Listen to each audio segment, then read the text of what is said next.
Hello friends, मैं हूं doctor Monika Singh, आपकी friendly gynaecologist and fertility specialist. चलिए आज बात करते हैं कि पीसीओएस क्या है और पॉलीसिस्टिक ओवेरियन सिंड्रोम या पॉलीसिस्टिक ओवेरियन डिजीज में आईवीएफ और आईयूआई किस हद तक सफल होता है और इसके लिए क्या विधि अपनाई जाती है, कौन सी दवाइयाँ दी जाती हैं।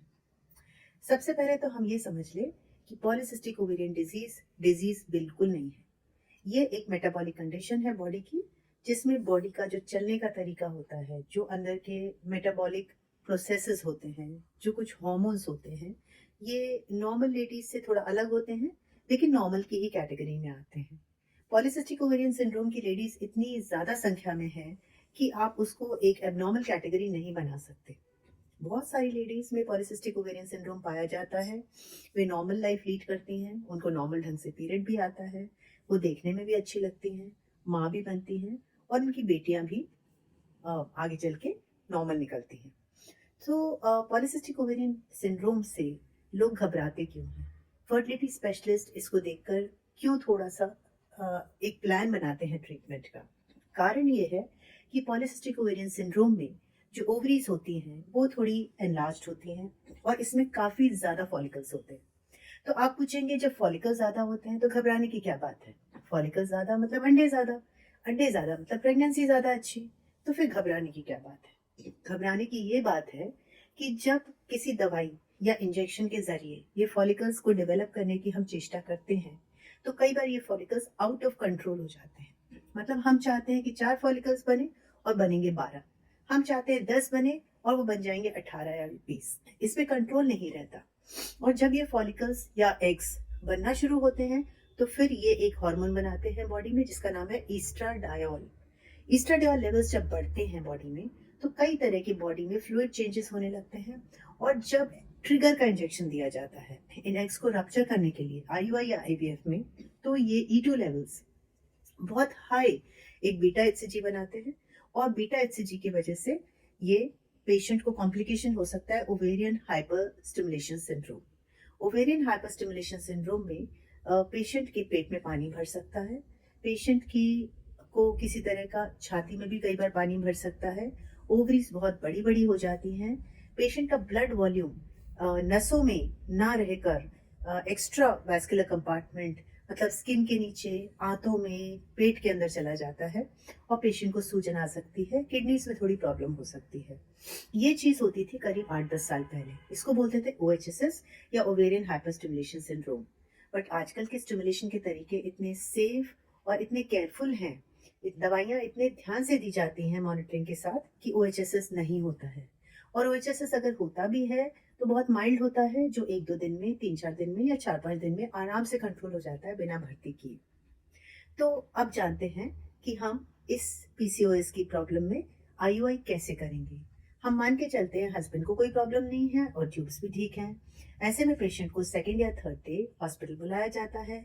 एक बेसलाइन स्कैन करके देखते हैं ओवरी में कोई सिस्ट तो नहीं है, कोई और प्रॉब्लम तो नहीं है, एंडोमेट्रियम थिन है कि नहीं, यूट्रस की लाइनिंग नॉर्मल है कि नहीं। और उसके बाद एक दवाई दी जाती है जिसका नाम है लेट्रोजोल। लेट्रोजोल एक तरह की एग फॉर्मिंग टैबलेट है। ये 5 दिन के लिए दी जाती है अलग अलग डोजेस में। और ज्यादातर पेशेंट्स को इससे एग बन जाते हैं। अगर इससे एग नहीं बनते तो फिर लेट्रोजोल को कंबाइन करते हैं सीसी से या क्लोमिफेन सिट्रेट से। अगर इन दोनों के कॉम्बिनेशन से भी एग नहीं बनते तो ऐड करते हैं कुछ इंजेक्शंस जिनका नाम है गोनाडोट्रोपिन्स। ये गोनाडोट्रोपिन्स 2 तरह के होते हैं, एफएसएच एंड एचएमजी। दोनों में से कोई भी गोनाडोट्रोपिन स्पेशलिस्ट की पसंद के अनुसार या उसकी एक्सपर्टीज के अनुसार सिलेक्ट किया जाता है। गोनाडोट्रोपिन्स जब यूज करें तो ध्यान रखें, अल्ट्रासाउंड मॉनिटरिंग बहुत आवश्यक है, क्योंकि गोनाडोट्रोपिन यूज करते वक्त ओवेरियन हाइपरस्टिमुलेशन जल्दी हो सकता है। तो मॉनिटरिंग करके इंजेक्शन लगाए जाते हैं, अल्ट्रासाउंड करके ओवेरियन साइज देखकर और पेशेंट की पूरी कंडीशन देखकर। एंड कई बार इसके इंजेक्शंस के दौरान अपने को हार्मोन्स भी कराने पड़ते हैं टेस्ट, लाइक ई2 और एलएच।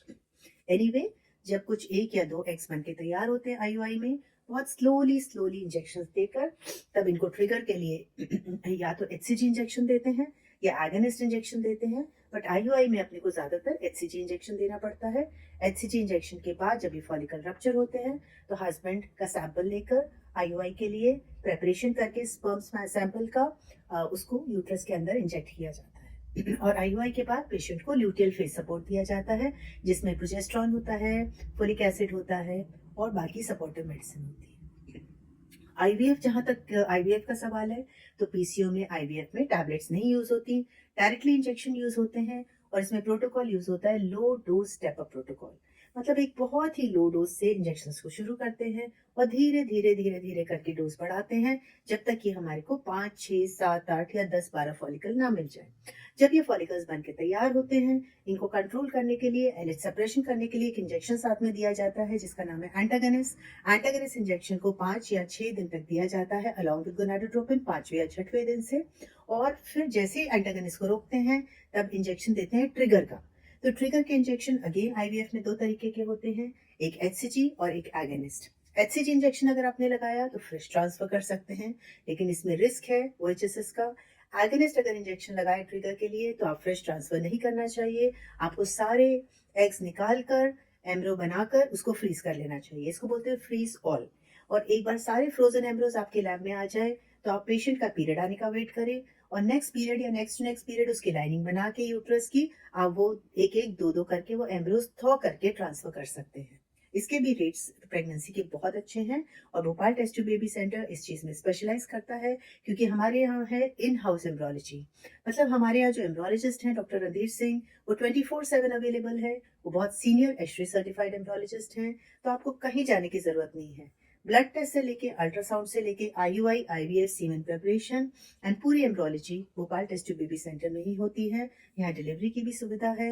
यहाँ नियोनेटल केयर के लिए भी बच्चे को अच्छी से अच्छी जगह रेफर किया जाता है, और किसी तरह की कोई परेशानी पेशेंट को या फैमिली को नहीं होती। Thank you for watching. Have a good day.